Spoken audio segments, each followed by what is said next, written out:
From high atop the battlements of Castle Curmudgeon, where it is exactly 7 days until we welcome granddaughter Curmudgeon into the world, and then you all can start telling me that I look far too young to be somebody's grandpa. Good evening, Mr. and Mrs. America, and all ships at sea. Welcome to the Blast Radius. Glad to have you with us tonight, and we need to have a talk about women's suffrage. But before you start shouting me down as a disgusting, knuckle-dragging, misogynist Neanderthal, a hateful, black-hearted male chauvinist who seeks to consign the fairer sex to a permanent condition of pregnant, barefooted kitchen-dwelling and sandwich-making, which I know some of you will instinctively want to do, please do afford me the kindness of first hearing me out.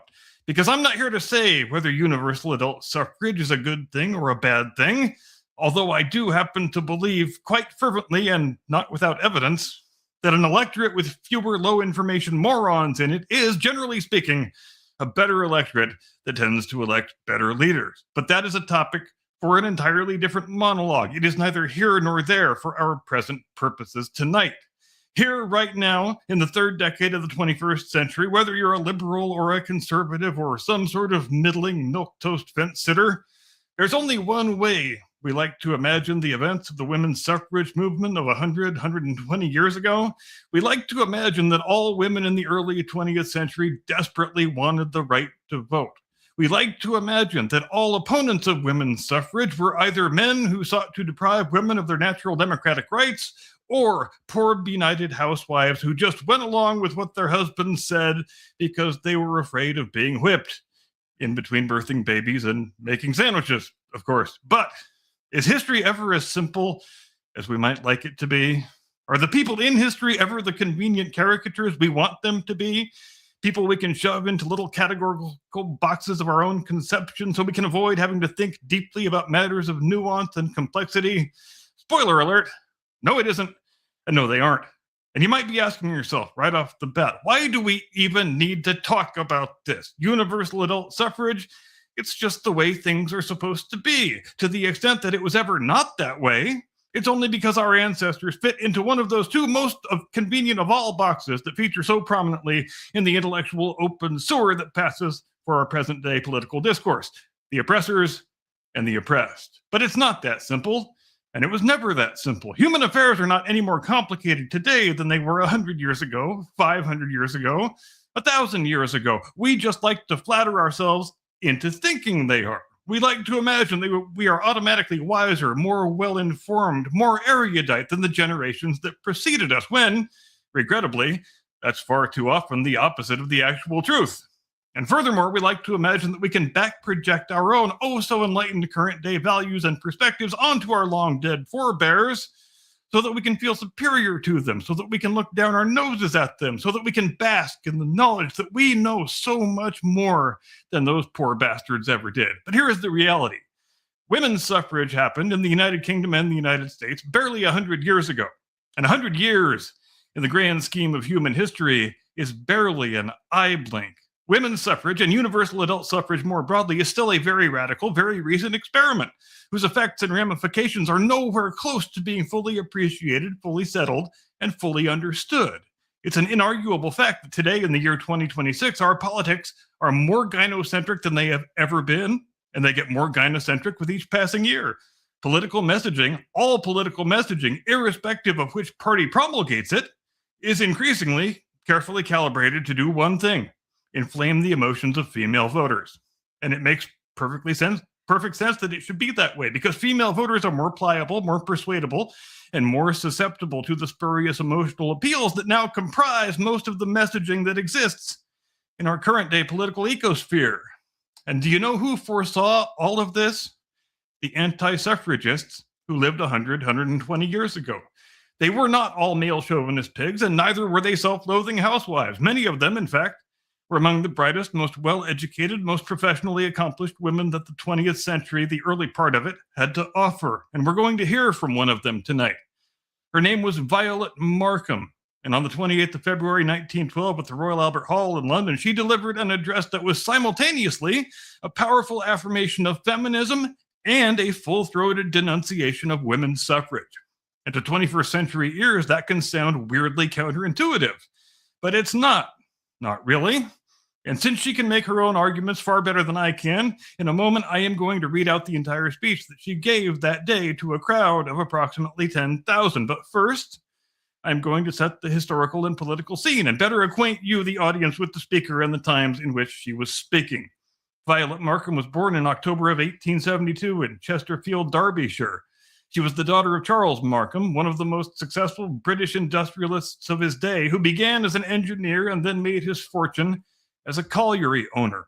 Her maternal grandfather was none other than Sir Joseph Paxton, the legendary architect who was responsible for the design of the Crystal Palace at the Great Exposition of 1851. In 1901, at the age of 29, still unmarried, Violet Markham received a sizable inheritance from a family friend that brought her total financial independence.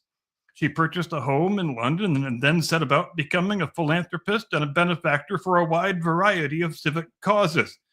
Educational reform was one of the things that most animated her energies, and she thus served on the Chesterfield School Board and Education Authority for 35 years, from 1899 to 1934. In 1902, she founded the Chesterfield Settlement, an educational foundation dedicated to lifting working-class communities out of endemic poverty. She also traveled very widely, becoming an expert in particular on South African affairs, and she co-founded the Victoria League in 1901 to promote closer civic and cultural ties among the constituent organs of the British Empire. She never married until she was well into her 40s, so she was far from being the sort of submissive, shrinking, violent Victorian housewife that one might stereotypically expect a female opponent of women's suffrage to be. On the contrary, she was a brilliant, wealthy, independent administrator, an expert on a wide variety of societal issues, and a globally connected public intellectual. Why was she so fiercely opposed to women's suffrage? Well, for the same reason a lot of other women were. And it can be broken down into three broad categories. Number one, the state as a dual engine. Anti-suffragists viewed the nation not as a collection of isolated individuals, but as an organic ecosystem divided into two distinct halves. Physical force, meaning governance, military, and law enforcement, and moral force, meaning culture, education, and the fabric of the society. Because women did not command physical force, which is ultimately the impetus that provides the backing for any government statute or decree, they argued that involving women in the machinery of state coercion was a structural contradiction in itself. Number two, the power of nonpartisanship. Leaders like Ms. Markham believed that women's influence was supreme precisely because it was disinterested. Once a woman assumed membership in a certain party or faction, her moral authority on social issues would be compromised by partisan tribalism. To them, the ballot was a mechanism that would conscript women into the dirty, compromising world of electoral politics, thus stripping them of their independent civic power. And number three, the burden of representation. The concept of the household vote held that the male head of the family voted not just in his own interest, but as a trustee for the entire domestic unit. Anti-suffragists feared that splitting the household into competing political factions would destabilize the family unit, which they viewed, correctly, as the bedrock institution of the society. But that's just about enough background and scene setting, I think. Let's hear from the lady herself, shall we? Given at Royal Albert Hall, London, Wednesday, 28 February, 1912. Begin quote. Lord Cromer, my lords, ladies and gentlemen, I beg to support the resolution which has been moved and seconded in such weighty and such eloquent terms by the Lord Chancellor and by Lord Curzon. 4 years ago, in a small hall in Kensington, it was my privilege to speak at the first anti-suffrage meeting held in London. We were a small band in those days, but we stuck to our job. Public opinion in the interval has mounted like a great wave. Tonight, this great hall is all too small to hold the men and women who have come to protest against a policy which they hold to be disastrous to the empire, disastrous to the nation, last but not least, disastrous to the cause of womanhood, which it sets out and professes to serve. I leave to the great statesman here tonight the task of dealing with the more directly political issues of the situation. As a woman, I address myself to the woman's side of the question. And first of all, what are we here tonight to affirm? Because it is on the affirmative, not the negative side of our work, that I take my stand. In the first place, we are here to affirm that a woman's citizenship is as great and as real as that of any man, that her service is as vitally necessary to the state. But unlike our suffragist friends, we do not fly in the face of hard facts and natural law. We believe that men and women are different, not similar beings, with talents that are complementary, not identical, and that therefore they ought to have different shares in the management of the state that they severally compose. We do not deprecate by one jot or tittle woman's work and mission. We are concerned to find proper channels of expression for that work. We seek a fruitful diversity of political functions, not a stultifying uniformity. I do not waste your time or mine in combating the statement that we anti-suffragists regard our sex as inferior beings. I treat that suggestion, and you will treat it too, with the contempt it deserves. We, on our side, do not challenge the sincerity and good faith of many admirable and distinguished women in the suffragist ranks, but in return, we demand from them the recognition, no less frank, that our faith and zeal for womanhood is as great as theirs. And secondly, we stand here tonight for the principle that you can only judge great national issues by the standard, not of what is good for this or that section or class, but by what promotes the highest interest of the nation as a whole. We are told that women want votes and therefore they must have them. In the first place, the majority of women do not want votes, but even so, it is not a question of what women want or what men want for that matter. It is a question of what is best for the state. We do not think it will increase the efficiency of the state to put the balance of political power in this country into the hands of women. Obviously, if you're going to enfranchise women at all, adult suffrage is the only way out of the injustices and anomalies of any limited bill. I agree with every word of that fine tribute paid recently in this hall by Mr. Ramsay MacDonald to the working woman. That is, the woman a large section of the suffragists are practically prepared in large measure to disfranchise under the conciliation bill, so-called. But obviously, you must not take the picked women of every class and then hold up your hands in surprise that they prove more capable than the gardener or the coachman. You must compare like with like.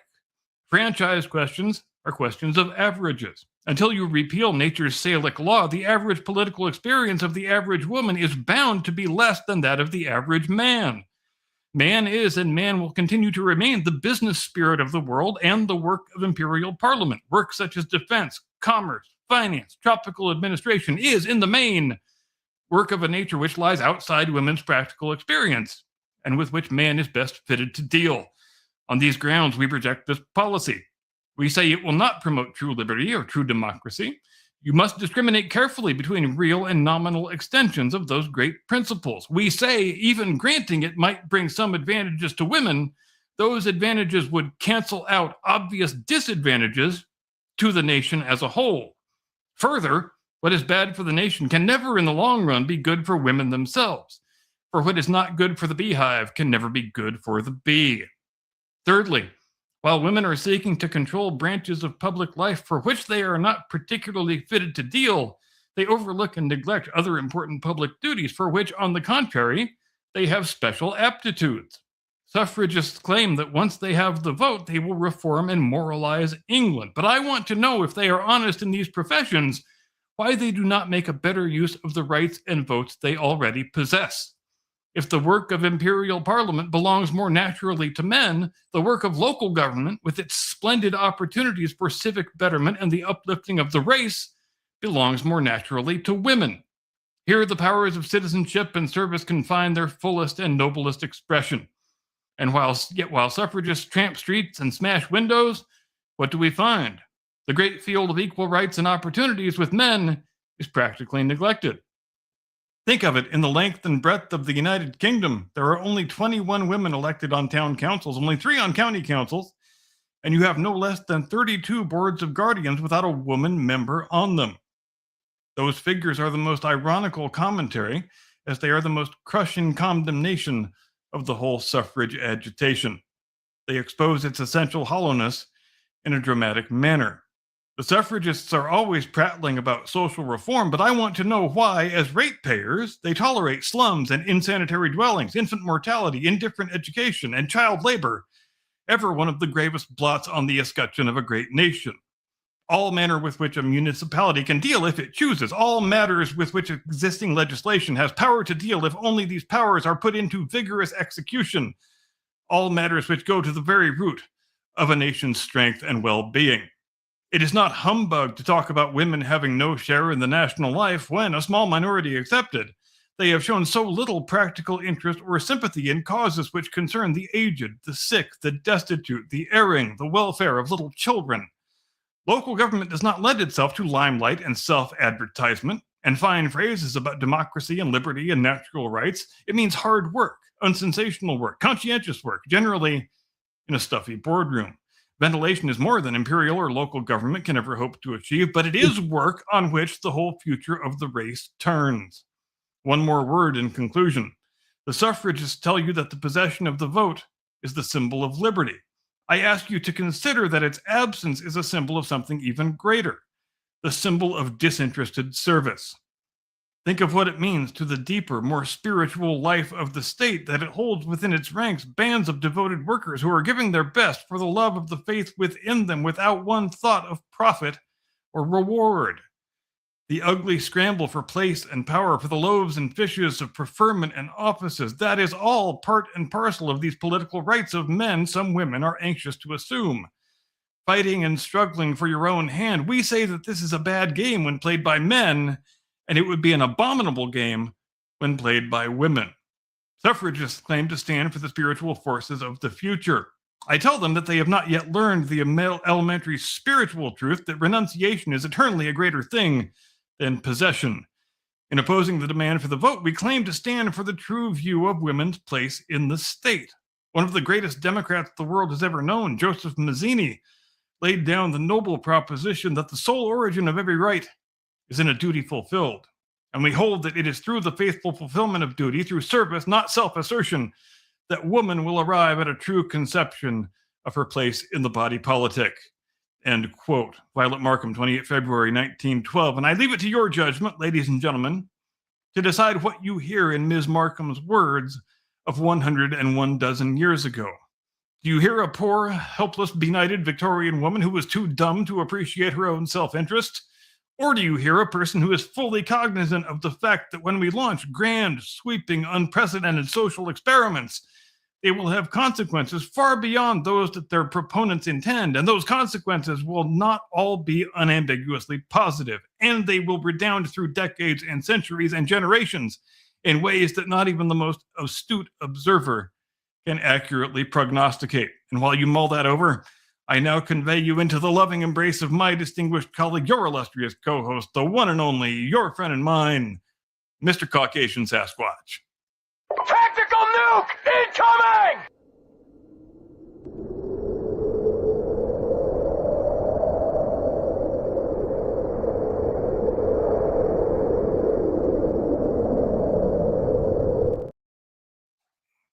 Never forget what you are, for surely the world will not. Tyrion Lannister.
Good evening, ladies and gentlemen. Welcome to the Blast Radius. Tonight, we're going to discuss the economics of dragons and everything House of the Dragon because I have done my homework. Now, Yeah. chastise me properly. Sir Sasquatch of Caucasian land has finally done his homework, and I get to release my blue Dragon Balls after 6 weeks of blue Dragon Ball buildup. So what a happy occasion this is. I got to know, how many blue Dragon Balls do you have? I don't know what you get for collecting all 7, but the orange one is rich. I guess we could just as well be referring to the little balls they keep on the table in the small council room, which Queen Rhaenyra has now gotten rid of. She has dispensed them as a relic of a long gone regime, which is going to return in a few weeks. But little does she know that, and I guess the last laugh's going to be on her, because I bet they are going to bring those balls back. By God, the balls must return. Free the balls must return. I like the little balls. I don't know what the purpose of them is. I just know I like them. Oh, it's like the hands. It's like the hands. Little thing that he wears. That is a public representation of the office. The little ball is a physical representation of the office, and I think it's a bit of dragon glass of different colors that have been polished down for each of the small council members. Because I recall, and you might recall also, that in the season 1 episode in which King Viserys has finally died and the small council is meeting to plot their next moves, Sir Otto Hightower, Hand of the King, he's does the first part. He does all of his conspiratorial speaking while he is holding his ball in his hand. And then when you're ready to go on the record, you put the ball in the little ball dish. And what difference does it make? I don't know. I just think it's kind of cool. Due to Melisandre, we do know that there is at least a small amount of magic on this world. It is not an impossible concept that this might actually be some form of record keeping. I can't say it's not. We don't know how much magic the Maesters can do. I mean, one of them literally made a freaking zombie. So, yes, and I like the fact that they have boldly and unambiguously introduced the fact in this season of this show that the Maesters fucking hate the Targaryens and they fucking hate dragons. They think they're evil black magic bullshit. They want them all dead. And it's kind of a nice nod to the fan conspiracy that has existed for a lot of years that the actual demise of all dragons had much to do with surreptitious activities by the Maesters, who of course come from Old Town, and where the Citadel and the Great Sept used to be located there before they built the Sept of Baelor. And of course that's the seat of the Hightowers. So Hightowers and the Faith and the Maesters all kind of on the same team as far as how they feel about the Targaryens and the dragons. Don't like the Targaryens, don't like the dragons, don't like brothers fucking sisters, none of that shit. And now we've seen the ultimate expression of that just in the last couple of episodes, where we see that, and I like this departure that they've made from the books, is that they're trying to set up Prince Daeron as a rival claimant to the throne. And I think that's a cool move, because I think we're only one Greyjoy away from a second War of the Five Kings at this point, and I am on board for it. Right. All we need is a Baratheon and what else? Well, we got the Sea Snake. I guess we could sort of slot the Sea Snake in there. Give me a Baratheon with a Warhammer, and we are there, baby. Right? Oh my God! Or a Laughing Storm. Can we hope? Can we pray? I mean, that is probably the best character ever. But that's not what we're here to talk about today. We're here to talk about the economics of dragons. And it's one of the things that is a subtext throughout this entire show. It's never mentioned, but it is depicted. They don't tell you, they show you, with the collapse of the food in King's Landing and the collapse of the trade routes pretty much all over the Seven Kingdoms. Right this moment in the timeline of the show, the only place that's eaten is the Vale.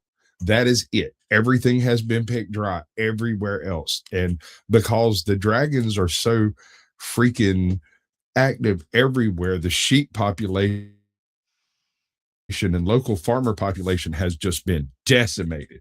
Like, Oh yeah. Imagine. If you're a sheep fucker, it's a series of dark days for you. Oh, she was a bonny lass. And I think the first time it was ever alluded to, the practical realities of dragons consuming what they need to assume was Game of Thrones final season, when Daenerys took her whole crew up to the north to Winterfell, and Sansa was like, I wasn't planning on feeding all these Dothraki and all these Unsullied and all these other motherfuckers and 3 full-grown dragons, because what the fuck does a dragon eat exactly? And then, of course, Daenerys, in a classic power move, says, whatever they want. Yeah, it is whatever they want. And that's kind of how this show is depicting it is, and I'm sure it's probably written in the laws somewhere, right? Sort of like how they're housing the troops in was it Small Town or Flea Bottom, Dumbleton. It was.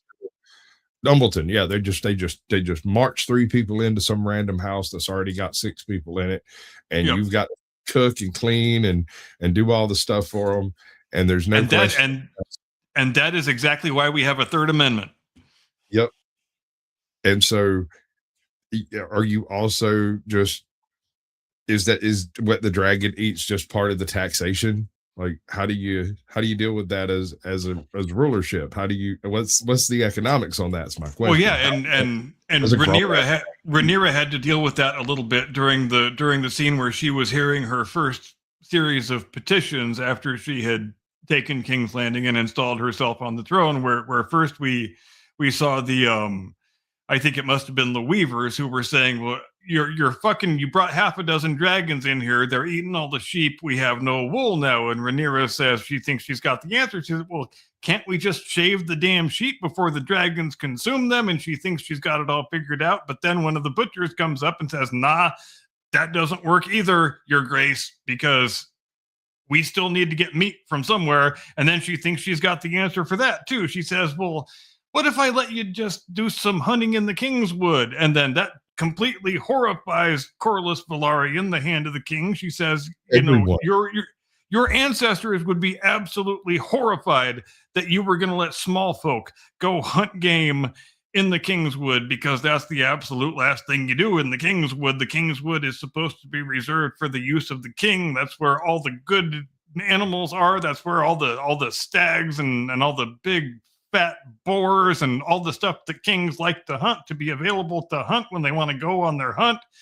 Like we saw in season 1 when Viserys went on his big hunt and struggled like a pussy to put a spear through the heart of a captive captive stag, which was kind of embarrassing for him, but he was missing a couple fingers at the time. So I think you got to give the guy a break. But anyway, that suggestion completely horrifies him. But again, she thinks she's got a middle road, a workaround. She says, well, how about no big game, but how about just rabbits and squirrels? That'll fix it, right? Go in the Kingswood, hunt some rabbits and squirrels. Everybody will be happy, but I don't think everybody's going to be happy when they go to the butcher shop in King's Landing and they only have rabbit and squirrel meat to choose from. Well, maybe that's just me. Went further down that rabbit hole. Pun intended. Well played. Literally every single great house in the city and around the city to a banquet. A banquet. Oh, I know. Yep. Has no food to serve at. All the big houses around are hoarding as much food as they can because they're expecting this to be a very rough year, and they've already stripped everything out of all the stalls. The small folk are eating rats. And I did enjoy the rat banquet. That was fun. He serves up a whole bunch of big old tasty wharf rats cooked by a 5-star chef with the full trimmings all around. Oh yes, like turnips and green beans, and that was it. And there was no shortage of them in the castle. There was more than anybody needed because, of course, King Aegon hanged all the rat catchers after Prince Jacaerys got murdered, and they still haven't until the following episode figured out that maybe we should just bring in a shitload of cats to deal with the rat problem. Maybe they'll wind up having to eat the cats too. Who knows? Well, that is all right. So there's an ascendancy of crop animals, right? And, right. And ironically, rats, cats, dogs, pigs, goats, most of them are not omnivores or carnivores. You don't generally farm a carnivore. That's not. You do that for leather. You do that for pet trade. True. You don't do that for food, right? Yeah. That being said, you can certainly feed some eating sized cats off of a bunch of feral rats, no problem. And you could probably feed some pretty fat dogs off some feral cats. Oh yeah, world over, bro. Especially if your castle's been under siege for 6, 7, 8 months. The animals you have on hand start looking progressively tastier. I think Stannis Baratheon told a story about that when Storm's End was under siege by the Lannisters during Robert's Rebellion, didn't he? Well, first we decided we'd just get over it and eat the horses, and then we decided we'd get over it and eat the dogs, and then we decided we'd get over it and eat the cats, and then we decided we'd get over it and eat the rats, and then there was no goddamn critters left to eat, and finally that was when Sir Davos Seaworth showed up with onions. His fortuitous boatload of onions and saltfish and saved the day. Right. And God bless Sir Davos. God bless the Onion Knight. Oh, God bless. Sorry. Yeah, got to get my nomenclature straight. So okay, let's take all of it into account. Viserys, yes, I think it was Viserys had what, 9 dragons? That were too young and a couple that were kind of old, but he had like 5 active dragons. Viserys was the final rider of Balerion the Black Dread, but only rode him a few times, as I recall, and then never took another dragon. As far as how many dragons were active in the royal house during his reign, I would have to look that up. But Daemon has Caraxes. I will pull up the AI thinking machine. What's going on machine? So let's try to figure this out. We were talking backstage beforehand. A dragon is probably going to eat, we'll say, an even 10 horses a day. Horse averaging around 1,000 pounds. You're talking 5 tons of meat, bone and hoof, hair and whatnot. That's at least 18, 20 sheep. It is at least a dozen sheep per dragon per day. It has to be. And I think it's about a dozen sheep per meal. So if we're being truly realistic based on the contextual clues that we've had in the 2 series that have involved dragons, right, you're probably looking at a minimum of 20 sheep per dragon per day. And that has to start making a dent pretty goddamn quickly. And I have the answer. I have the answer from the AI machine. During the reign of King Viserys I Targaryen, House Targaryen reached the peak of its power with 20 dragons alive, so you were closer than I was. This total included both bonded mounts and wild or unbonded dragons living on Dragonstone. Key living dragons: Vhagar, Vermithor, and Silverwing. Those are older dragons. Active adult mounts are Caraxes, Meleys, Syrax, and Dreamfire. Younger claimed dragons: Sunfire, Seasmoke, Vermax, Arax, Taraxes, Moondancer, and Tessarion. And then you've got the wild and or unclaimed dragons, including Cannibal, Sheepstealer, and Grey Ghost. But Sheepstealer obviously has now been claimed by Rhaena because they have combined that character with Nettles from the books, and a lot of people were pissed off last year about Nettles being written out of the TV show, but they have kind of smashed those characters together. And I was kind of meaning to ask how you felt about the way they've executed that whole swap out, because I'm not displeased with it particularly. I think they've done it rather well. I think the biggest problem I have with it is the breaking of the internal in-world logic regarding dragon behavior, because George Martin has been very clear and unambiguous about the fact that dragons don't just take off and start roaming wildly. There's no way that an unclaimed dragon living on Dragonstone would just randomly go fly up to the Vale, but they had to have Sheepstealer randomly fly up to the Vale so they could have him in the same location where Rhaena was, so that she could claim him and then go and screw the pooch at the Battle of the Gullet and wind up getting Prince Jacaerys killed. And now she's living on the run in a cave in the Vale, and I think Rhaenyra is going to find out what went down in the episode that's premiering right now as we speak. I think it's all going to hit the fan. one of the considerations in all of this, what I was getting at is if you have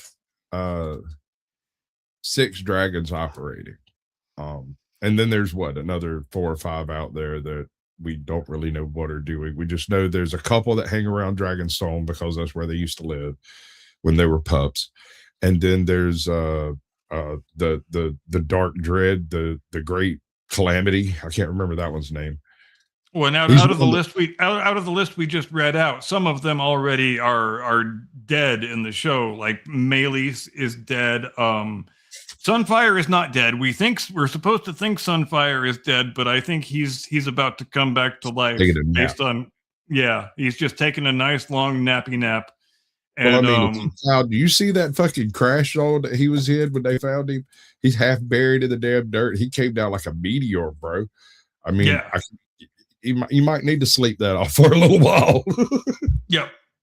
Well, and the fact that he's not visibly decomposing, I think, lends credence to the theory that he's just in deep hibernation, which I think dragons are able to do, according to the logic of the universe, that they can be in deep hibernation and be dead by all external appearances. But if their rider comes back and tickles them under the chin just right and tries to get them to wake up, then they can potentially wake up. But he's going to wake up in a if they follow what was in the book, then he's going to wake up in a pretty debilitated condition, just, the same way his rider is in a rather debilitated condition. He's had his dick burned off by dragon fire. That can't be a fun way to live. Half of his face burned off by dragon fire, and it's going to get worse because I believe, correct me if I'm wrong, that during the battle over Dragonstone, which should be coming up before the end of this season, Aegon on Sunfire fights a battle against Bela on Moondancer, and they both get fucked up beyond all recognition, and Aegon winds up smashing both of his legs again after he's already smashed one of his legs. So yeah, that dude is going to be in a world of hurt coming up here pretty quick. Yeah, it's not going to end well for. Actually, nobody gets out of any of this alive, and we already know this because we. I know, and I'm wondering how they're going to handle that, because most of the characters that we know and are familiar with are supposed to become dead in the next real soon. Yeah, a couple few. Real soon. I mean, by the end of the show, the only people who are going to remain alive that we know and are familiar with are, again, if they hew closely to the source material, are like Queen Alicent, Corlys Velaryon, little King Aegon, and Cregan Stark. Hold on, because I'm fixing to sidetrack to a totally different topic because you brought up Alicent. She is the most manipulative, maniacal individual in the whole show. That woman has more Tyrion in her than you could possibly imagine. The more I find out about her, the more I love that chick to the deepest throes of my heart, bro. She is an absolute unit and the singular most influential character so far in the series. Yeah, and I understand that in a TV show you have to have main characters, and you obviously are adapting something that's not even a novel per se. It's a fictional in-universe history book, so it's not something that you can adapt directly, but you have to have main characters. You have to have identifiable actors that the viewer can follow from episode to episode to episode.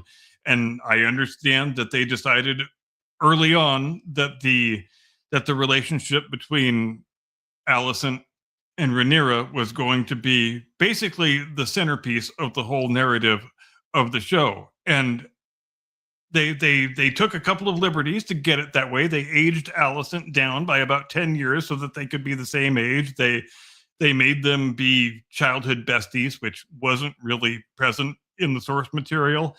And I understand also that you want your two main characters and lead actresses to play scenes opposite one another.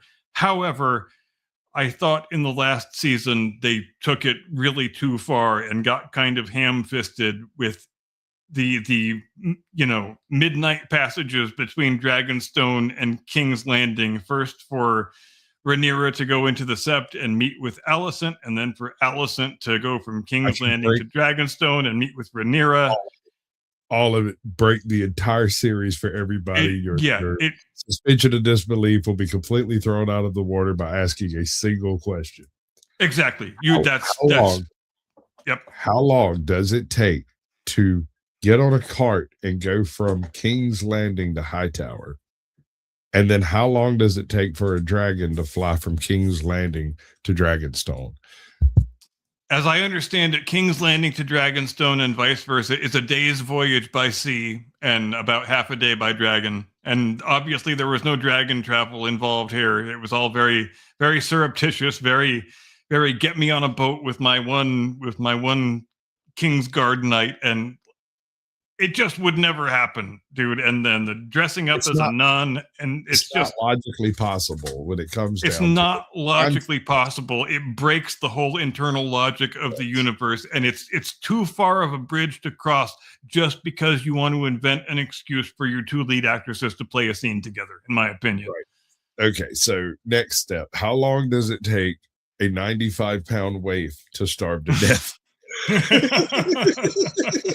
So let me, for those of you who have not seen it, let me lay out lay it out for you.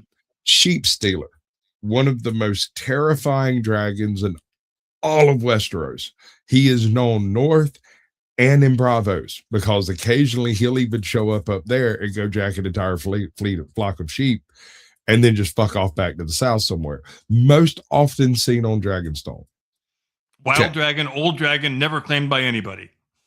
Never accepted a rider, and basically is still at Dragonstone because that's where he was at when he refused riders and just fucked off. And now Dragonstone's largely abandoned, which, I mean, currently it's occupied, but typically it's just a castle over there, you know. Whenever there's war, somebody goes and occupies it when needed. Otherwise, it's just the rock by the sea. That being said, what's up, Mike? Welcome in. That being said, that dragon single-handed, and there's two that fuck off over there on Dragonstone, but that dragon single-handedly is the reason why there is zero occupation of that entire island and the little archipelago attached to it, right? Mm-hmm. Between him and, was it the Grey Ghost? And the Cannibal. And the Cannibal. Are all three are occupied Dragonstone? Yep. Three of them? Jesus, no wonder. All right. So you've got three legendarily sized dragons that all occupy the same geographic area, largely because they just weren't claimed or have lost their rider, and they're from Dragonstone, from a time when Dragonstone was occupied, right? Yeah, some people believe that those dragons actually lived on Dragonstone before the Targaryens ever lived there, when they fled from Valyria before the Doom. So all three of them are very, very old, in other words, and not known to have ever accepted a rider. We're fixing to go into some deep nerdy lore, some stuff that I vaguely remember. Before the fall of Valyria, there were three massive organized attempts to discover more of the known world.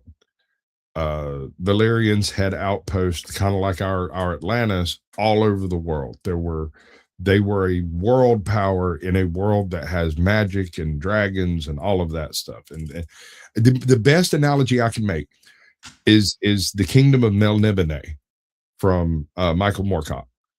It's so similar, I cannot believe that it was not some sort of influence, especially the appearance of the Targaryens being very pale with the like bleach white hair. Yep. So I don't know, dude. The whole thing just smacks of sort of a Mobius type thing devouring its own tail. You can't live on Dragonstone. You can't live on certain parts of Hightower because it's close enough that the hunting ground overlaps. And there's a lot of places in Bravos with stories of dragons. They're rare, exceedingly rare, but The thing is, there are men alive who remember being attacked by a dragon, but there were no riders of those dragons. These And were then the wild ones. and those are some of the things that I really appreciate about the world building in this universe, because it so directly mirrors the level of knowledge that Europeans would have had in the 11th or 12th or 13th century. And Valyria is basically the Greco-Roman civilizations. They've long since fallen, and we know a little bit about them, but we don't.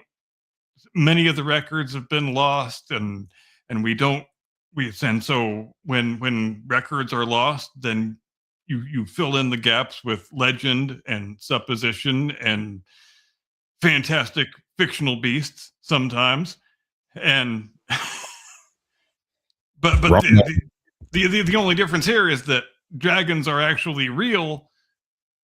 But again, when we first enter the Game of Thrones universe in the original show, dragons don't exist anymore. Dragons are beasts that once existed, and that's exactly what medieval Europeans, most of them, actually believed. It never occurred to them that dragons were actually fictional mythical creatures. They believed that dragons were beings that used to exist but had gone extinct for reasons unknown. And each time somebody discovered some gigantic ass dinosaur bone and didn't have any way of explaining it, it was explained as, well, it must be the remnant of some ancient dragon. Therefore, dragons are real. Yep. One of my favorite analogy or suggestions when it comes to that type of stuff is there was a Greek paleontologist who had went through college as a myth, was it culture studies or something like that? She was a myths, legends, stuff like that, specifically Slavic type and Greek type myths, European and whatnot. Anyway, she had come up with a theory, and it was all derived from a vacation she took where she went and did some paleontology with some, random volunteer team that were, doing a known site, getting known fossils out of solid rock. And she came across one, and the two guys that were uncovering it were like, it's really weird how it kind of looks like a griffin when you back up and look at it, because the way the crest broke off and laid on the back after the decomposition had taken place, you could easily mistake them for wing bones if you didn't know what you were looking at, And so these big, not stegosaurs, but the crested dinosaurs, the triceratops types, they have beaked mouths, and you could be forgiven if you just saw it on profile for thinking that might not be an eagle, especially if you didn't take the horns into account. And then you add the horns, and what the fuck is this thing, dude? It's obviously fearsome.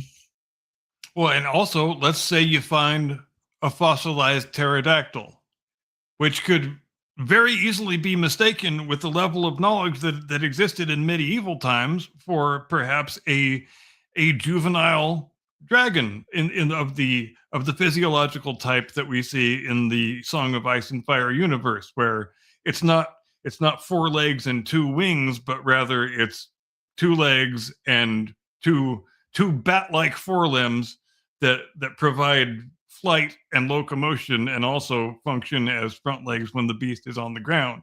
If you didn't know any better, if you had no means or method of knowing better, you could very easily, and through no fault of your own, default to legendary species to explain the very weird ass skeleton of that flying creature that you just found. You've got no reason to believe this thing is millions of years old. That would never occur to you, because people didn't know the world was millions of years old at that time.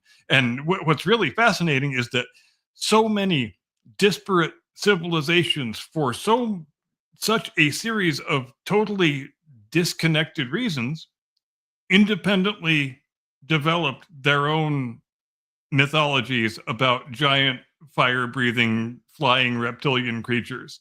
And in the sky.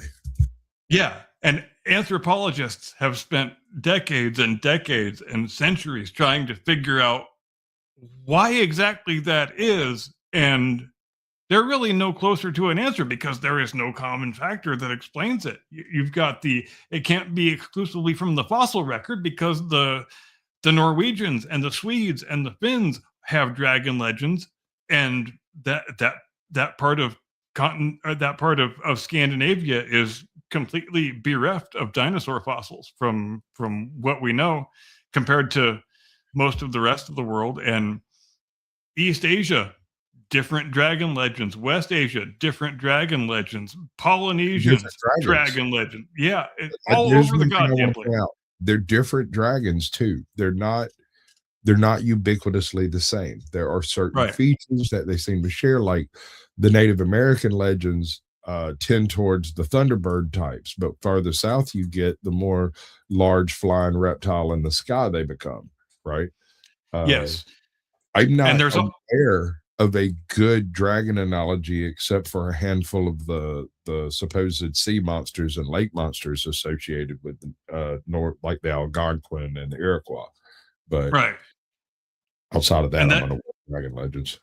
and then that also goes back and ties in, I think, with another way in which the Song of Ice and Fire universe mirrors the European real world in the High Middle Ages, is that we know the world is round and we've mapped a certain portion of it, but we don't know how much of a portion of the whole, the portion that we've mapped, actually is. It could be most of it, it could be just a small part. And when we get to the edges of the map, to the edges of the known world, that is where myth and legend take over. Because as we know, the maps and charts that used to exist in the 12th, 13th, 14th centuries, you would get to the edge of it, to where we the edge of where we reliably know what's here, and then it would say, what would it say beyond that? It would say, here be dragons. Right? Terra Incognita, the Yeah. unknown world. They accepted the unknown existed. And they would actually draw monsters on the maps. This is as far as our knowledge goes, so beyond here must be amazing fantastical beasts that only exist in legend. And of course, Right. they didn't know that back Very then. exact. They were taking a rather the best educated guess they could take, that they were saying, well, why would these legends exist if these creatures don't actually exist? So these creatures must actually exist beyond the edges of the known world. And the known world, tinfoil hat stuff. yeah. A little And bit. go ahead. Go ahead. The known world. Finish your thought. I'm sorry. I got caught. I'm done. You take it.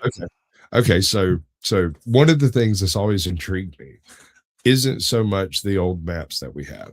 The old maps that we have are largely either misunderstood by modern or misrepresented by modern Mercator maps, right? They didn't utilize Mercator lines the same way we do. They didn't utilize the North Pole as north. They centered things around whatever their home port was, and all of this can have really weird effects on a map, depending on, the cartographer involved. And it turns out that a lot of these old map makers would go places and find older maps and just copy stuff off of them, right? Yep. And so the existence of Australia had largely been not only theorized, but actually known. Like, it was put on most maps. It just wasn't called Australia. It was called the Southern Continent. It was called Terra Incognita Australis, right. Unknown Southern Land. Right, which they never seem to quite hammer out as being actually two locations, but only one, right? They assumed that Australia and the Antarctica were pretty much one landmass, when in reality, of course, they're not. But were they perhaps at the time? And it's not until all the way in the goddamn 1830s that we settle that question definitively, when Bellinghausen circumnavigates between Australia and Antarctica. I believe it was Bellinghausen, wasn't it? Point out, we had already abandoned thousands of people on that fucking rock before we knew it wasn't. Oh God, I know. Yeah. Thousands. A lot of sons of bitches had to die in order for us to gain the cartographical knowledge that we wound up gaining. That is so true, dude. Men used to be a hardier breed than they are today. That is for goddamn sure. And so to bring it back to the dragons of Westeros and the analogies we were just making was the Valerians were largely the only people anywhere in ancient I don't even know what the name of the planet is. In ancient Planetos. Planetos, an ancient Planetos that utilized dragons, right? There was a bunch of weird magical genetic altering that went on to make that happen. There's some theories from the Maesters that the dragons were bred through dark magics to create the fire worms and the various other things. And there's a belief among some maesters that it was a crossbreeding of wyverns with fireworms combined with a little bit of black magic, mix it all up in a cocktail, and then boom, you got dragons. Yeah. And then, of course, there's the other step from having dragons over to being able to actually commune with them, which involved dragons and some Targaryens and whip them up with some black magic. And boom, dragon riding. Yeah. And then I think that's probably where blood magic comes into the equation. My theory always ran like this. We have 3 known kingdoms that existed as co-kingdoms with Valyria, right? You have the dark city of Asshai. You have the weird ice city over there, and I can't remember the name of it, where nobody ever goes because it's too far. And you have the Eastern Isles or whatever. You've got Yi, which is supposed to be Imperial China, and then you've got the Shadow. That's far away. Nobody can go there. Got a shot. Yeah, Shadow. Yeah, and then there's the Eastern Islands that are basically more or less mythical. Japan, maybe, I don't know. We really get nothing from George Martin about what is actually there, but occasionally you come across a slave from over there, and they're all unbelievably well educated. Every single one of them can read and write multiple languages. They're all absolutely top notch. They don't speak with accents. They are flawless in their diction.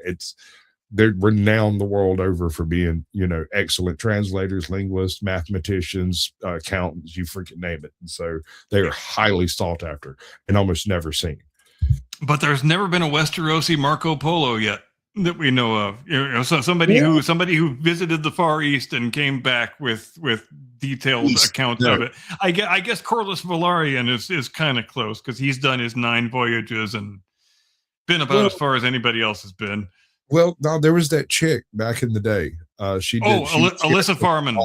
Right. She got lost out there amongst some islands where she apparently went to a point. What was it? Dragon Reach is supposedly the farthest a dragon can fly over open water before they have to land. They found an island out there and called it Dragon Reach. And it's part of an archipelago, less like the Caribbean and more like Hawaii, where there's that's right. They found 3 islands and named them Aegon, Visenya, and Rhaenys. Yeah. Right. Yep. When she comes back, she dubbed it the southern island Dragon Reach. It was the farthest a dragon can fly before they ran out of steam and died. But she came back. They get named that, and then she loads up a new sortie and flies out to Dragon Reach, and then flies west from Dragon Reach and never comes back. So we don't have a Marco Polo because she didn't finish her circumnavigation. The assumption is, and by the way, there are half a dozen sorties of ships that have sailed off the edge of the map in that direction too. Nobody comes back from the west beyond Dragon Reach. Yeah, and we still don't know definitively whether there is an intervening continent when you sail into the Sunset Sea between Westeros and the eastern part of Essos, which again is exactly what Europeans didn't know in the 1200s and 1300s. They kind of thought that if you sailed west and sailed long enough and stayed alive long enough that eventually you would run into China and India, and then what happens? We discover the Americas. How about that? Look at all this land there is here. This planet's bigger than we thought it was. There are very few, but a couple of references about something being east of that location. One in the Salt Isles over there in the Iron Islands, they occasionally have land animals wash up from the west. And most of these animals, they don't recognize what they are exactly. They seem to be some form of deer or some form of hippo or some form of something that they're fairly familiar with, but these aren't it. Right? So there is something over there. Also, when Home Chick flew out to Dragon Reach, she commented on the fact that there were shorebirds flying west from that island. And if she was talking albatrosses, that wouldn't help a whole lot. But on the other hand, if we're talking, freaking sandpipers, which, I mean, hell, they can fly like 700 miles or something like that. But still, there's something over there. The implication is solid. So should we talk about the playing fast and loose with dragon growth rates? Because I think we need to talk about that, because it's a pretty big sore thumb in the universe, I think, but nobody ever discusses it all that much. And what else are we here for than to discuss things that other people don't wish to discuss? However, I think there is a lot of inconsistency in this universe, the way it's been presented in the two TV shows that have featured dragons. First Game of Thrones, now House of the Dragon. We don't have really any consistency with the rate at which dragons grow after they hatch. And what did we see in Game of Thrones? We saw 3 dragons hatch out of their eggs in the final episode of the first season, and by the 7th and 8th seasons, they are full ass grown. They are the same size freaking Vagar is today. And how much calendar time has elapsed during those 7-8 seasons of television? It's only a few years, really. And that is wild.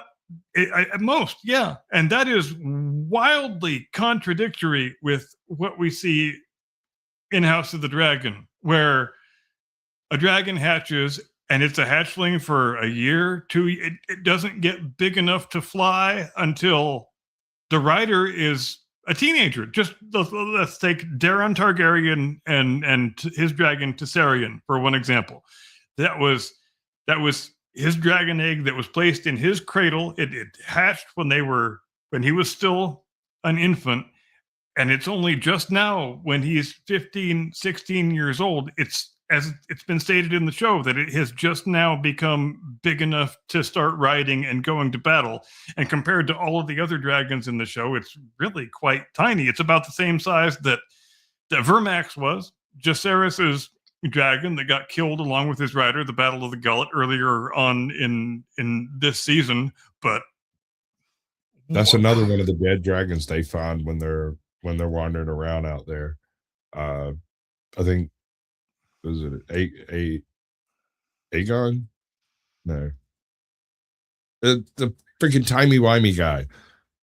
What's his character? Which guy? Doctor Who. That guy. Oh, okay. Doctor Who. I don't remember the character's name. There's Aegon, Aemond, Daemon. Yeah, there's a lot of. It's just, dude, it gets me so mixed up. I know him by face. I can recognize him, but not the guy who lost the eye, but the other dude, the one that's an absolute unit. And by the way, I want to throw accolades on that man. I do not, before this, I could not have imagined him playing a bloodthirsty dominator the way he does. I mean, that battle when he goes and gets the crab, or what was his name? Oh, yeah. Matt Smith, Kragus Drahar. Dude, that's savagery. Absolute savagery. And that's one of the things I wanted to talk about here tonight, is that's a character that everybody likes and is attached to. It's an actor that everybody likes, and a lot of people probably tune into the show just to see Matt Smith playing Daemon Targaryen. However, if we hew to the timeline that exists in the source material, he needs to die pretty quickly and probably not be around for the vast majority of the final season. And that leaves the showrunners with a hell of a conundrum, I think, because he's your lead actor. He's the most famous guy on the show.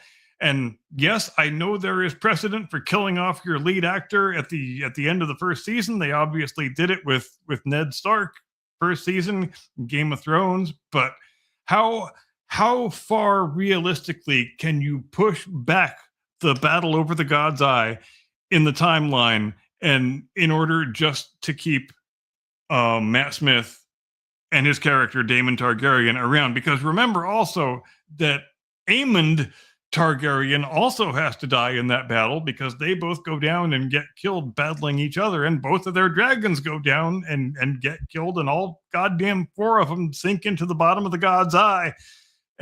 But 2 of your lead actors, 2 of your lead dragons, I can't imagine they are eager to kill off any of those characters.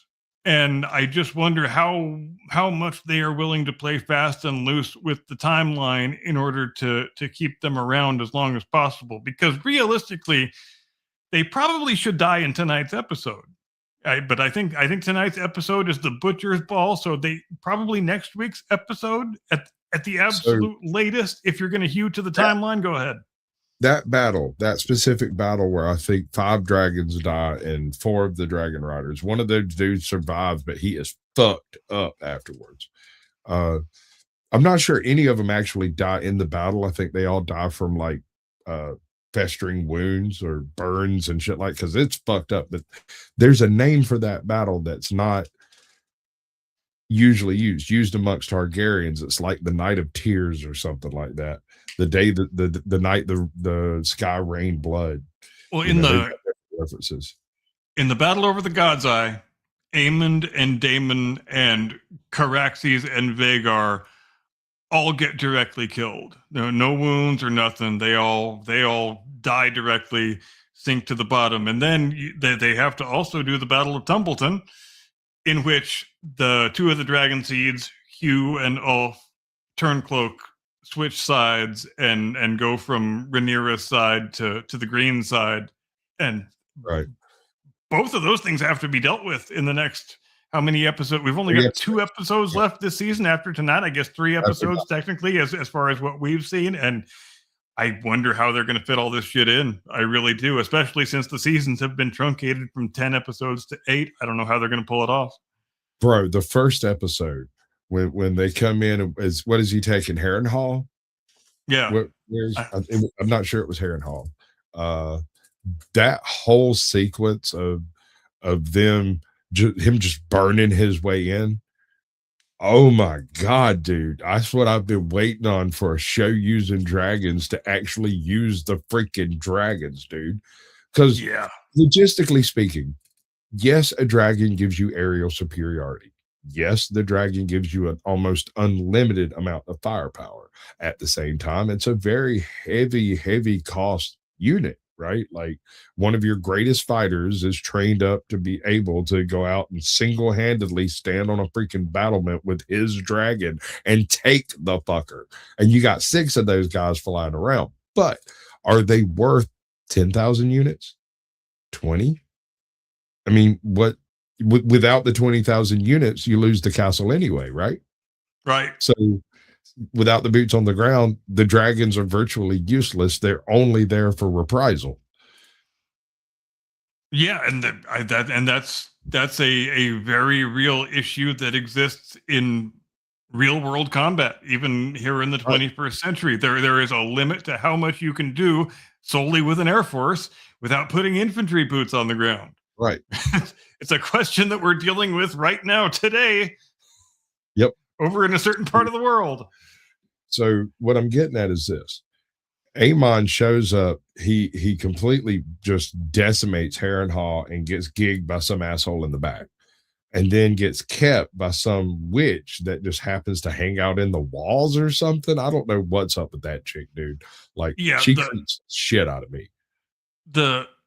My biggest complaint about the show in general, yeah, I guess 2 2/3 of seasons into the thing is Harrenhal itself, and specifically Harrenhal being used as a placeholder just to give a character a place to go and do nothing because we have nothing else for him to do. They did it last year for basically half the season with Damon, where he just went to Harrenhal and had a bunch of trippy fucking dreams and hung out with Alice Rivers and talked to the Godswood tree and saw a green man and did all that shit. It didn't really do anything to advance the narrative, but so much time was spent there. And the only things of consequence that ever happened there, of course, was when Oscar Tully demanded that he take Willem Blackwood's head so that he could have the army of the Rivermen come over to Rhaenyra's side.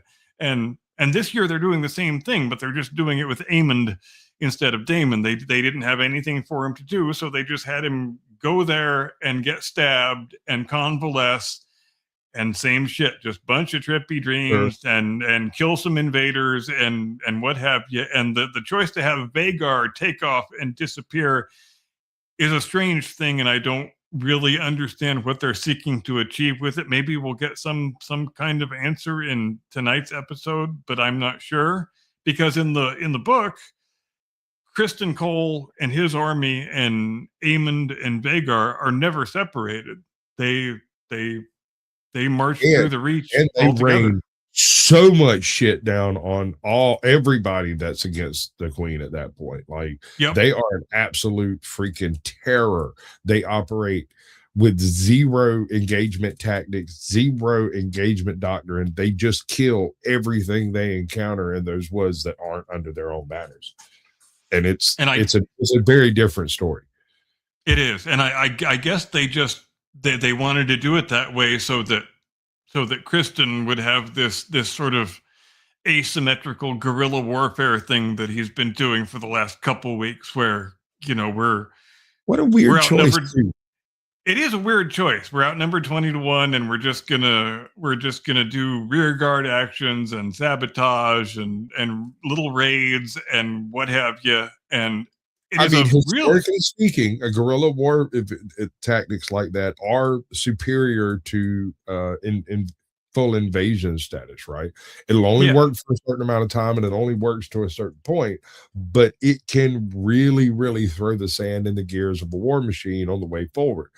The problem is the characters chosen for this, the characters that are doing this in relation to who they were first, second season, it's a very different thing here. Like, you took the golden boy, the silver defendant of the queen herself, and turned him into Rambo. Yeah.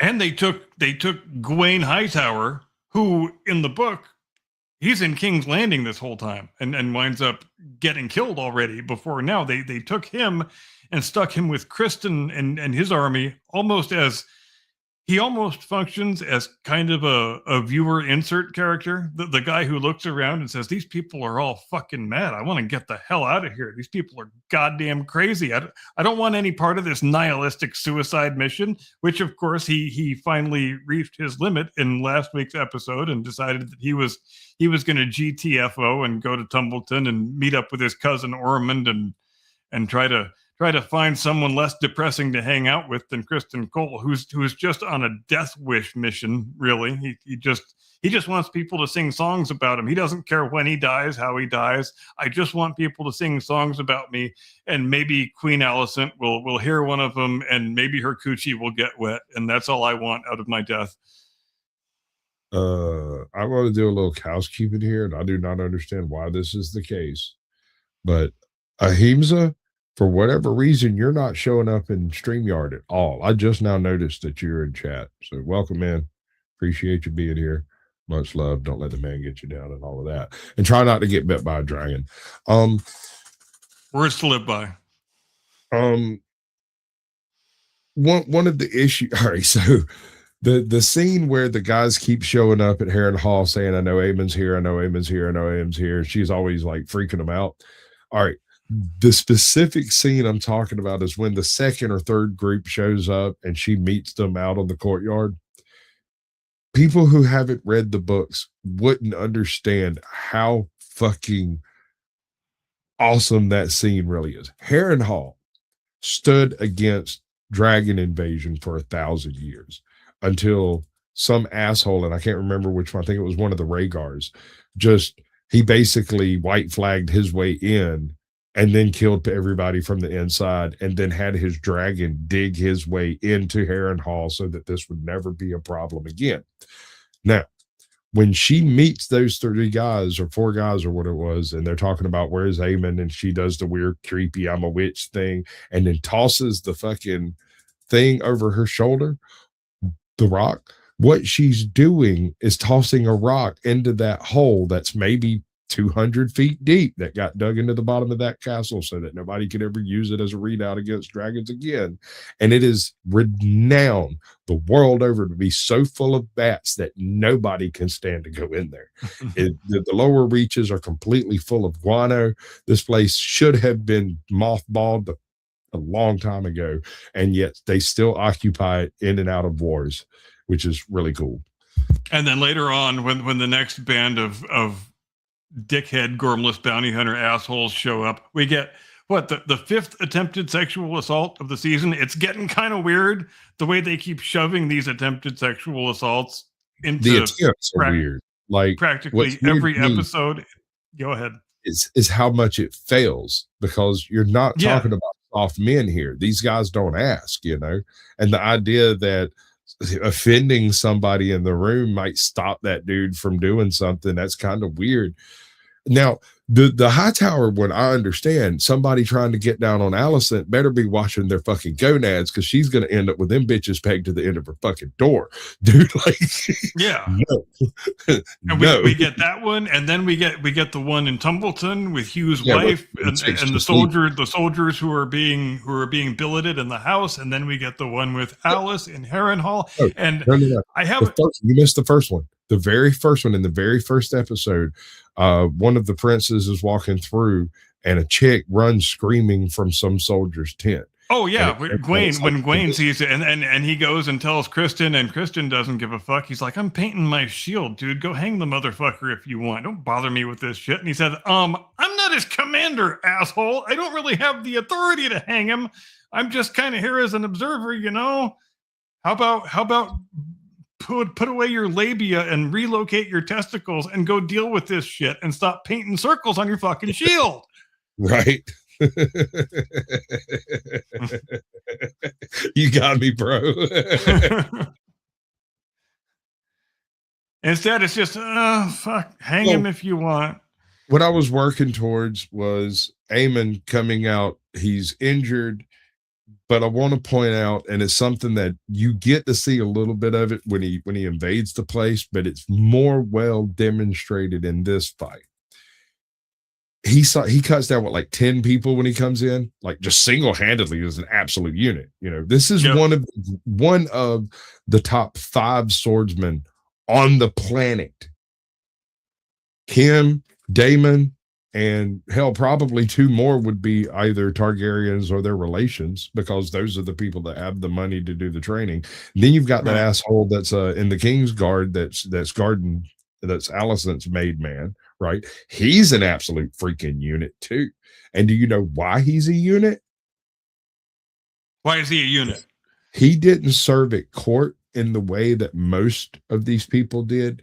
He was basically like some poor fisherman's or whatever's fucking son who was friends with one of the highborn noble sons. And because the son wouldn't practice without having a buddy to practice with, he got to go practice with the first sword of fucking Bravos, who was vacationing over in like freaking Highgarden or Hightower or wherever the fuck he's from, right? And this is how he ended up becoming one of the greatest swords in reference in this time period. He is an absolute unit, and that whole Rambo thing that they're doing is just really weird to me for Knights. It is. They're even like doing fake camouflage on their faces and everything. But since we're on the subject of swordsmen and swordsmanship, what I really hated about this. One of the things I really hated about this season, and granted, it's a short list, but this might have been the thing I hated the most. It's when 2 weeks ago, or 3 weeks ago now, I guess, when Daemon and Rhaenyra fly into the undefended King's Landing and successfully take the castle. They go in there, just the two of them, and we fall back to the stupidest, shittiest action movie trope where Daemon's just waltzing through the courtyard, and all the defenders are waiting their turn, coming at him one by one. So like they're behind a turnstile, and I'm gonna cut you down, and now this guy's gonna run screaming at me, and I'm gonna cut him down. What an excellent reference that is. Somebody's got to go back and get a whole shitload of dimes. That is exactly right, my friend. You just hit that one out of the park. But yeah, no. But here's the thing. It's one complaint I do have with this. It's very well done, but you get the problem you get when you're not casting action people in action roles, and you have someone who is clearly highly choreographed in doing this. You get that weird stop motion effect where obviously they're working to get the shot, and so you see them go to here, to here, to here, to here, to here, to here, to here, to here, dead. And there's that split second pause before he turns and engages the next. There's no pause. The one of the guys got shot in his back while he was doing exactly that bullshit in the first episode, and I thought we weren't going to have to deal with it because he did that pause and a fucking arrow appeared in his chest. The thing that made it so confusing for me is that they actually made an effort to deal with the issue in the final scene on Dragonstone, where they're deciding that King's Landing is undefended. Aemond and Vhagar are gone. We're going to swoop in and take the city. Rhaenyra actually says, well, we need to make sure that we've got enough men going in there by boat in order to secure the city. But when it comes down to the actual event, it's just half a dozen people and half a dozen dragons. And we don't see really any troops except for the Gold Cloaks, the City Watch, who switch sides and fight on behalf of Daemon. But when they actually take the castle with just the two of them, and then they get into the throne room, and the King's Guard are there. They all just stand in a line, not attacking anyone, waiting a good long 2 or 3 minutes before the Gold Cloaks all show up, and they wouldn't you just stab the shit out of him and her both? Well, there's 20 of you and 2 of them. Jamie Lannister. Come on, man. Jamie Lannister would have cleared that shit right up, bro. It wouldn't have even been a thought process. He'd been like, "I stabbed." Yeah, there was a series of problems I had with that whole sequence. Come on. Those guys aren't all just going to stand there. And earlier on, they aren't all going to wait their turn and attack one by one, because you're absolutely right. That's some Blazing Saddles shit. Somebody's got to go back and get a whole shitload of dimes. Mr. 13, listen, it's a good show. It's solid. I actually was a hater in the first season. I fruited up the first time I saw the dragons because they weren't very well represented size-wise. Their movements were a little uncanny valley, but they seem to have worked a large part of that out. Not by fixing the uncanny valley effect, but by sticking with that uncanny tendency to be a little bit off, because no one really knows how dragons would fly. It's okay that they look a little weird when they do it, right? And we don't have a reference. To answer the question, I would say it's probably worthwhile to listen to the audiobooks of Fire and Blood. You don't necessarily have to do it before you watch the show or after you watch the show, but it's a worthwhile thing to do just as a matter of perspective, so you can see when they're hewing to the source material and when they're going away from the source material. I think it's just a good perspective to have in general. And there are plenty of versions of it on YouTube that you can find. And that would be my answer to that.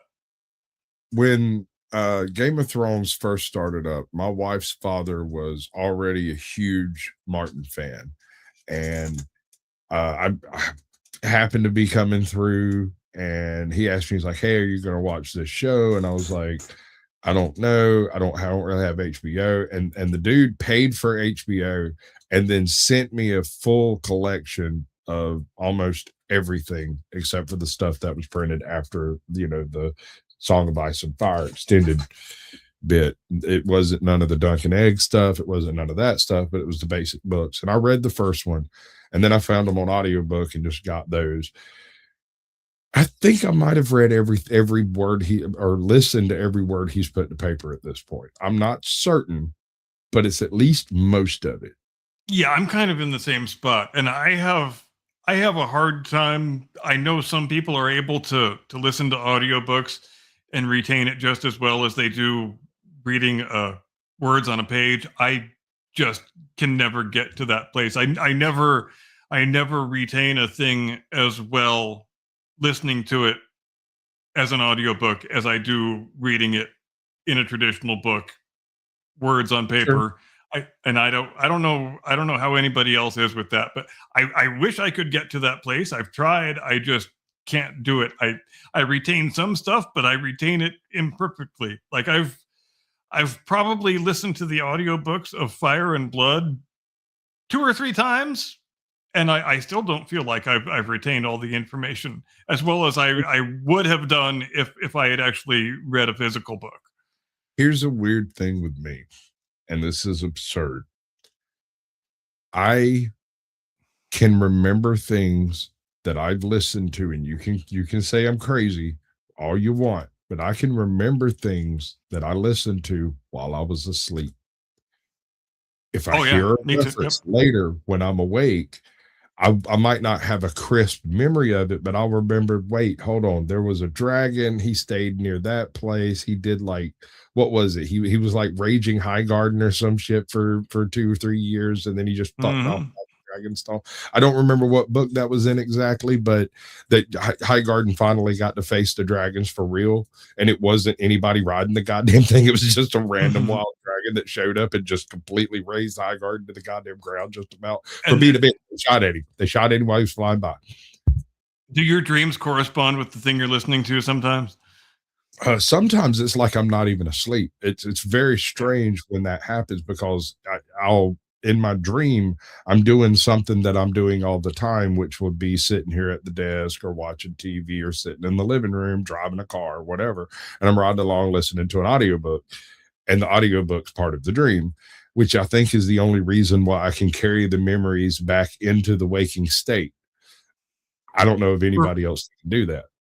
For me, some of the coolest dreams I've ever had are when I went to sleep listening to the raw mission audio of the Apollo lunar missions. Right, so we only got a couple of minutes, and I want to tell you this. I think you'll really appreciate it. Go ahead. All right. When Lord of the Rings first came out, I went to the theater to go watch it. And in the first 30 seconds of that movie, before that elven bitch stopped fucking whispering in my ear, I fell asleep, slept through the whole damn thing. 2 weeks later, I have a chance to go see it again. Yet again, it was a really long work day. I'd put in like 19 hours in 2 days, and it was freaking, I was exhausted. I went in, and that fucking elven bitch started talking, and my ass was out like a light. They woke me up about halfway through. So it comes out on DVD. I buy the DVD because I've never seen this fucking movie. I take it home, put it in, turn it on, and my ass is out before that damn elven bitch stops casting that sleep spell. It's Pavlov's DVD. That DVD was stolen. But a buddy of mine had a tape that he had actually made from the DVD, and it included, so stupid. It included that whole movie, and like from the middle to the end of Reservoir Dogs at the end of it. And I had some of the wildest fucking dreams, bro, because I would actually, if I had trouble sleeping, I would put in Lord of the Rings and I would be out before they actually left the fucking shower. Nice. It's about time you do that thing. It's about time. Ladies and gentlemen, thanks ever so much for joining us here on the Blast Radius tonight. I hope you enjoyed the Dragon Time discussion. I know I sure did. I've managed to purge myself of my blue dragon balls that have been building up for 6 weeks or so. It got to be kind of painful, but I feel much better now. No blast radius next weekend. I'm planning on being at the hospital probably all day since that's the day that granddaughter Curmudgeon enters the world. So I'm marking that day off for family stuff. So unless my co-host wants to fly solo, there's going to be a one week blast radius hiatus. Thanks again for joining us. Hope you have a great tomorrow. Fabulous day after that. Edifying rest of your week and all that stuff. We will see you next time. Get off my lawn. This one's for you, buddy. Nice.